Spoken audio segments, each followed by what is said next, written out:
শিক্ষা ভেবে সামনের কাজগুলো অবশ্যই ভেবেচিন্তে কাজ করবো। ভাই, আপনি এমন একটা সময় এই যে ফিমেল ফোনটা আপনি মুক্তি দিচ্ছেন, যখন একটা টালমাটাল সময় আপনাদের জন্য আমরা দেখা করতে বলি, ঠিক এই সময়টায় আপনারা যদি একটা মুক্তি দেন তাহলে কি কোথাও একটা ধাক্কা খাবে? আপনার কি মনে হচ্ছে? আমাদের সময়টা ডালমাটাল কেন?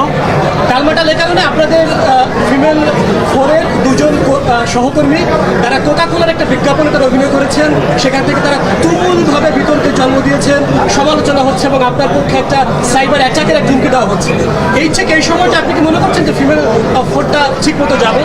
অবশ্যই ঠিক মতো যাবে, কারণ আমি আসলে পরিশ্রম করে কাজটা করেছি। আমি বিশ্বাস করি যে মানুষের পরিশ্রম কখনো বৃথা যায় না। আমার টিমের প্রত্যেকটা মেম্বার সবাই যথেষ্ট পরিশ্রম করে তারপরে এই কাজটি আমরা করেছি এবং আমার বিশ্বাস মানুষ যারা আমাদেরকে পছন্দ করে, যারা আমাদের কাজ পছন্দ করে, তারা অবশ্যই, যারা ফিমেল 1, 2, 3 দেখেছে তারা অবশ্যই ফিমেল 4 দেখবে। যদি 10 জন মানুষও দেখে, আমার বিশ্বাস ওই 10 জনের মধ্যে থেকে 8 জন মানুষ বের হয়ে বলবে যে ফিমেল 4টা ভালো লেগেছে, আপনারাও দেখুন। ক্ষমা চাইনি। আপনি কি বলেছেন? আমার যে বক্তব্য, আমার বক্তব্যে স্পষ্ট বলা আছে আমি কোনো ক্ষমা চাইনি, কারণ আমি তো কিছু করিনি। আমি দর্শককে বা আমার প্রতি যারা বিভিন্ন প্রতিক্রিয়া জানাচ্ছিল তাদেরকে আমি বলেছি যে দেখেন, আমি কোনো কাজের সাথে সম্পৃক্ত না।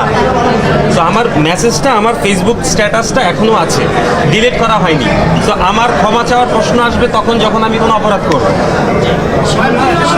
সাধারণ মানুষের যে আবেগটা সৃষ্টি হয়েছে, সেই আবেগের প্রেক্ষিতে অমি সাহেবের কি বক্তব্য? এবং আমরা এখানে জীবন এবং শিমুলকে সেভাবে দেখছিলাম, যদি শিমুল ভেতরে ছিলেন, তারা দুজন কেন এই প্রেস কনফারেন্সে নেই এবং আপনার পরিচালক হিসেবে আপনার বক্তব্যটা কি, জবাবটা কি, এবং তাদের পক্ষ থেকে আপনাদের কোনো বার্তা আছে কিনা সাধারণ মানুষের? শিমুল আমার টিমের মেম্বার, আমার অ্যাসিস্ট্যান্ট ডিরেক্টর, ও অবশ্যই আছে, হয়তো বা আশেপাশেই আছে। পুরো প্রজেক্ট নিয়েই ও কাজ করেছে। আর জীবন ভাই হয়তো বা কোনো কাজে ব্যস্ত অথবা অসুস্থ, আমার সাথে জীবন ভাইয়ের কথা হয়নি। আর আমার যা বক্তব্য সেটা আসলে আমি আমার ফেসবুকে স্ট্যাটাসের মাধ্যমে দিয়ে দিয়েছি। আমি 2 বার বলেছি, আমার দর্শক যারা আমাকে ফলো করে, যারা আমার কাজ পছন্দ করে, যারা বিভিন্ন ধরনের প্রতিক্রিয়া জানাচ্ছে আমাকে, তাদেরকে আমি আমার বক্তব্য পেশ করে দিয়েছি। আজকে আমাদের জন্য ঈদের দিনের মতো একটা আনন্দের দিন, কারণ আজকে আমাদের ফিমেল 4 রিলিজ হয়েছে। মানে রিলিজ হয়েছে বলতে আমরা প্রিমিয়ার শোতে সবাই একসাথে দেখেছি।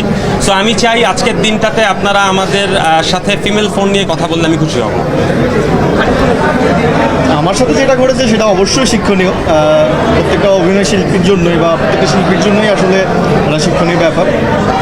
আমি আসলে যা বলার যা সবই হচ্ছে যে ফেসবুকে আমি আর আমার স্ট্যাটাসের মাধ্যমে আমি আসলে দর্শকদের কাছে পৌঁছানোর চেষ্টা করেছি।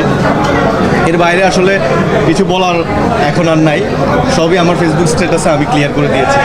তো আসলে সবাই আমার জন্য দোয়া করবেন।